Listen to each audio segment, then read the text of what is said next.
अस्सलाम वालेकुम दोस्तो।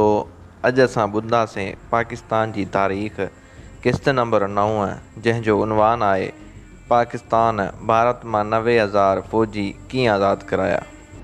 सानिया ओभर पाकिस्तान जे कुछ महीननि तक मुल्क में मार्शल लॉ नाफ़िज़ रहियो।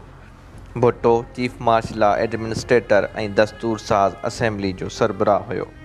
पाकिस्तान जा 90,000 फ़ौजी ऐं ओलह पाकिस्तान जो 13,000 मुरबा किलोमीटर इलाइक़ो भारत जे कब्ज़े में हो।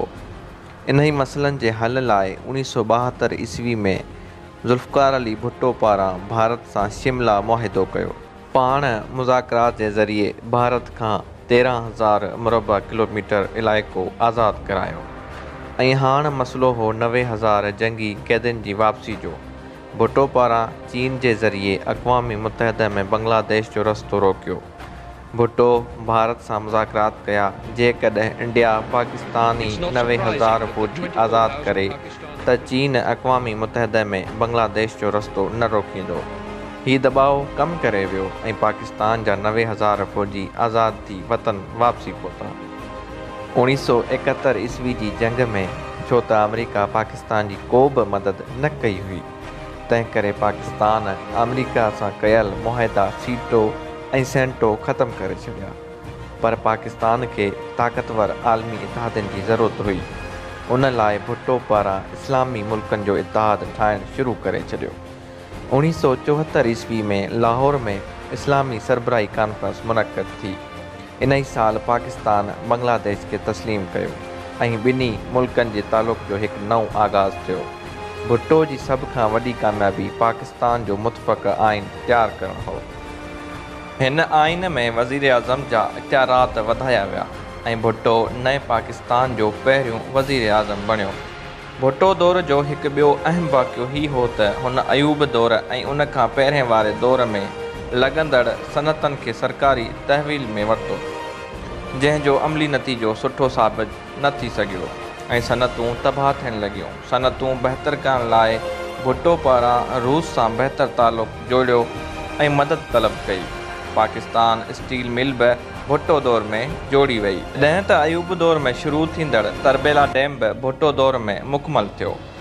आइन जी तयारी खां पोइ भुट्टो जो ॿियो सभ खां वॾो कारनामो एटमी प्रोग्राम जी बुनियाद रखणु हो। उन जो नारो हो गाह खाईंदासीं पर एटम बम ज़रूरु ठाहींदासीं। इन ई नारे अवाम में काफ़ी सारी मक़बूलियत हासिल कई। जेतोणीकि इस्लामी मुल्कनि जो ब्लॉक ठाहिण जी कोशिशनि ऐं एटमी प्रोग्राम जी वजह सां अमेरिका भुट्टो जे ख़िलाफ़ सरगर्म थी वियो। अमरीकी वज़ीर ख़ारजा हेनरी किसिंजर पारां भुट्टो खे निशान इबरत बणाइण जी धमकी ॾिनी वई। पंहिंजे दौर इक़्तिदार जे आख़िरी साल में भुट्टो खां तारीख़ी ग़लती थी। आम चूंडूं 1978 ईस्वी में थियणियूं हुयूं, पर भुट्टो खे उन जे मशीरनि ॿुधायो त जेकॾहिं हू हिकु साल पहिरीं चूंडूं कराए त उन जी जीत यकीनी आहे। इन ई रीति हू मज़ीद 5 साल हुकूमत करे सघंदो।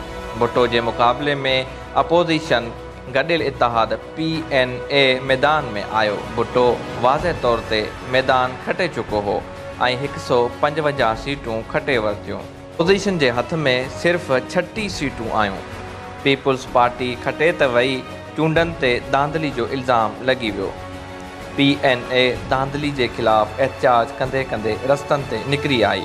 हीअ सियासी तहरीक ॾिसंदे ॾिसंदे मज़हबी रंग में रंगिजी वई ऐं इहा तहरीक जेका धांधली जे ख़िलाफ़ शुरू थी हुई तहरीक निज़ाम मुस्तफ़ा में तब्दील थी वई।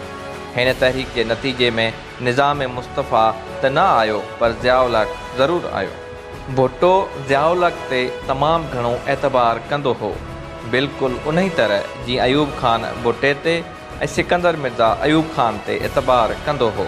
तारीख़ जो ज़ुल्म ॾिसो, ज़िया भुट्टो खे, भुट्टे अयूब खे ऐं अयूब सिकंदर मिर्ज़ा खे धोखो ॾिनो। सच ही आहे त ताक़त जी रांदि में अख़लाक़ियात ऐं वफ़ादारी नाले जो कोई हथियार नाहे हूंदो। ज़िया पारां मार्शल लॉ नाफ़िज़ करे भुट्टो खे गिरफ़्तार करे वरितो। भुट्टो खे रज़ा कसूरी जे क़त्ल में कमज़ोर मुक़दमे में सज़ाए मौत ॿुधाई वई। रज़ा कसूरी मुशरफ जे वेझे साथी अहमद रज़ा कसूरी जो वालिद हो।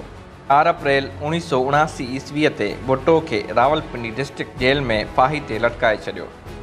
ज़ुल्म जी इंतिहा ही हुई त फाही खां पहिरीं धीअ खे पंहिंजे वालिद सां मिलण बि कोन ॾिनो वियो ऐं फाही खां पोइ कंहिं बि रिश्तेदार खे आख़िरी दीदार बि करणु न ॾिनो वियो।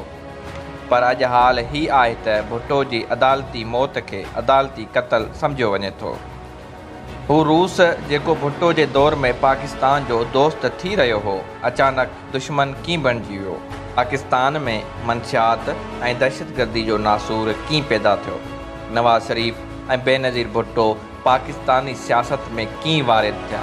हीउ ॼाणण लाइ ईंदड़ किस्त ॾिसंदा ऐं अणॿुधल कहाणियूं चैनल खे सब्सक्राइब करणु न विसारींदा। तंहिं वक़्त जे लाइ अल्लाह हाफ़िज़, सिंध सलामत, साथ सलामत।